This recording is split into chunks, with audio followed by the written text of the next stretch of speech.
کیا ہماری تعلیم ہماری ذہنی کیفیت کو بہتر کر رہی ہے، ہماری سوچ کو بہتر کر رہی ہے؟ یہ ایک طرح کا تعلیم کا فائدہ ہے۔ اور ایک دوسری طرح کا تعلیم کا فائدہ ہے کہ جناب کیا ہم نے کوئی سکل لے لی ہے، کیا ہم نے کوئی ہنر سیکھ لی ہے جس سے ہم اپنی روزی روٹی کا بھی اچھے طریقے سے آسان طریقے سے انتظام کر سکیں اور معاشرے کے بھی آسان طریقے سے پراپرلی کام آ سکیں۔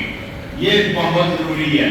تو میں بتا رہا تھا کہ یہ دو چیزیں ہم نے پرکھنی ہیں، پرکھ لگانا ہے۔ اسیسمنٹ ویلیویشن بھی اس کو کہتے ہیں کہ آج کے بعد آپ نے یہ اسیسمنٹ ویلیویشن میں رکھنا ہے، پرکھ لگانا ہے، پرکھنا ہے کہ یہ دو طرح کا فائدہ ہماری تعلیم ہمیں دے رہی ہے۔ ایک ہماری سوچ میں بہتری لا رہی ہے، اور دوسرا میں نے کہا ہے کہ ہمارے پاس کوئی اسکل یا ہنر ہے جس سے ہم روزی روٹی کما سکیں اور دوسرے انسانوں کے آسان طریقے سے کام آ سکیں۔ بھائی سوچ کس طرح پتا چلے گا ہماری بہتر ہو رہی ہے؟ بڑا آسان طریقہ ہے کہ جب انسان بولتا ہے تو اس کا پورا اندازہ ہو رہا ہوتا ہے اس کا کس خاندان سے تعلق ہے، اس کی پرورش کیسے ہوئی ہے، اور اس نے کہاں سے اسکولنگ لی ہے، تعلیم کہاں سے لی ہے۔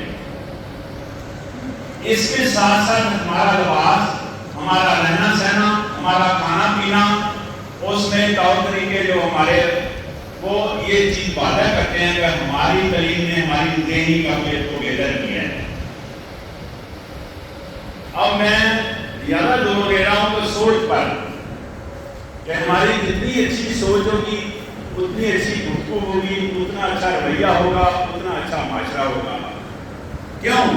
سوچ گمان کرتی ہے، ہماری سوچ گمان کرتی ہے ہماری کمیونیکیشن پر، اور کمیونیکیشن ہمارے رویے پر گمان کرتی ہے، اور رویہ ہمارا پورے معاشرے پر گمان کرتا ہے۔ اور میں نے بار بار کہہ رہا ہوں، زور دے رہا ہوں کہ سوچ گمان کرتی ہے، سوچ گمان کرتی ہے، سوچ گمان کرتی ہے، تو سوچ پر بھی تو کوئی گمان کرتا ہوگا۔ ہماری سوچ پر دو چیزیں گمان کر رہی ہوتی ہیں، ان دونوں چیزوں پر ہمیں کڑی نظر رکھنی چاہیے، تب ہماری سوچ بہتر ہو سکتی ہے۔ وہ کون سی دو چیزیں ہیں جو ہماری سوچ پر بھی گمان کرتی ہیں؟ وہ ایک محفل، جس سوسائٹی میں آپ بیٹھتے ہیں، جس معاشرے میں آپ بیٹھتے ہیں، محفل میں یہ کہہ رہا ہوں کہ مین نم بائی دا کمپنی، جس دو سوال میں جن لوگوں کے ساتھ ہم بیٹھتے اٹھتے ہیں وہ ہماری سوچ پر اثر انداز ہوتی ہے۔ کیسے؟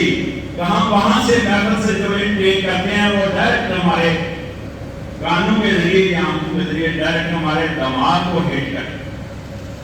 جو چیز انٹیک کریں گے محفل سے وہ ہمارے دماغ کو ہٹ کرے گی، کانوں کے ذریعے یا آنکھوں کے ذریعے، اور دماغ میں کیا ہوگا؟ کیمیکل ریئیکشن ہوں گے، وہاں فلم بنے گی، اور وہ جو فلم بنی یا ایونٹ بنا اس کے لیے ہماری سوچ بنے گی۔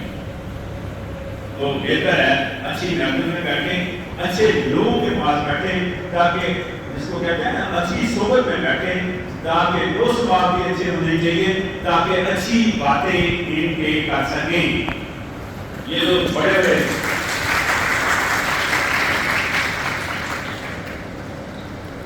یہ ایک راستہ میں نے بتایا اپنی سوچ بہتر کرنے کا، ایک دوسرا راستہ ہے۔ ایک دوسری چیز ہماری سوچ پر ہٹ کر رہی ہے، وہ کیا ہے؟ ہمارا دل یہ ہمارے دماغ پر ہٹ کرتا ہے، یہ ہماری سوچ پر ہٹ کرتا ہے۔ کیسے؟ طرح طرح کی خواہشات جنم لے رہی ہوتی ہیں، یہاں طرح طرح کے خیالات آ رہے ہوتے ہیں، یہاں یہ خیالات، یہ خواہشات جو دل میں جنم لے رہے ہیں یہ ڈائریکٹ دماغ میں ہٹ کرتے ہیں، دماغ میں کوئی ریئیکشن ہوں گے، کیمیکل ریئیکشن ہوں گے، اس کے نتیجے ہماری سوچ بنے گی۔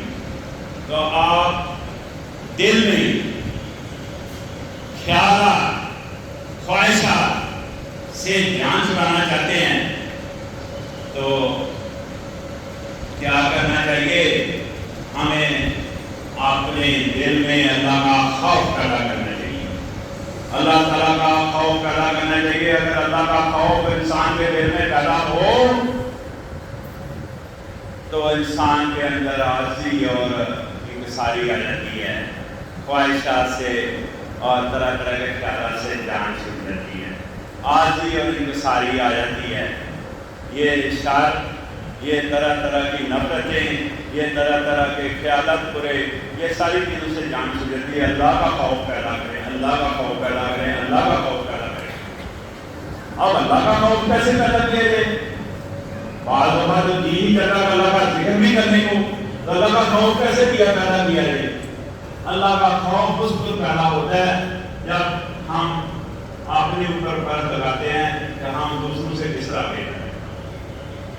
اس وقت اللہ کا خوف پیدا ہوتا ہے ہم دوسروں سے کس طرح بہتر ہیں. جب یہ چیز انسان کے ذہن میں آئے گی تو اللہ کا خوف پیدا ہوگا کہ میرے پاس آنکھ ہے, دوسرے انسان کے پاس آنکھ ہی نہیں. میرے پاس یہ بازو ہے, دوسرے انسان کے پاس بازو نہیں ہے. دوسرے انسان کی ذہنی قابلیت ٹھیک نہیں ہے, میری ذہنی قابلیت ٹھیک ہے. اپنے آپ پر فرض لگائیں کہ ہم دوسروں سے بہتر ہیں, تو ہمارے اندر اللہ کا خوف پیدا ہوگا. اللہ کا خوف پیدا ہوگا تو عاجزی اور انکساری پیدا ہوگی. اگر ہم دوسروں کو بہتر سمجھیں اور اپنے آپ کو اس لیول پر نہ سمجھیں تو پھر اللہ کا خوف ہونے کی بجائے بندہ نساٹ ہوتا ہے, ناامید ہوتا ہے, اور ناامیدی کفر ہوتی ہے. تو بہتر ہے اپنے آپ کو بہتر سمجھیں, اپنے آپ کو بہتر سمجھیں تاکہ اللہ کا خوف ہمارے دل میں پیدا ہو اور ہمارے اندر عاجزی اور انکساری پیدا ہو.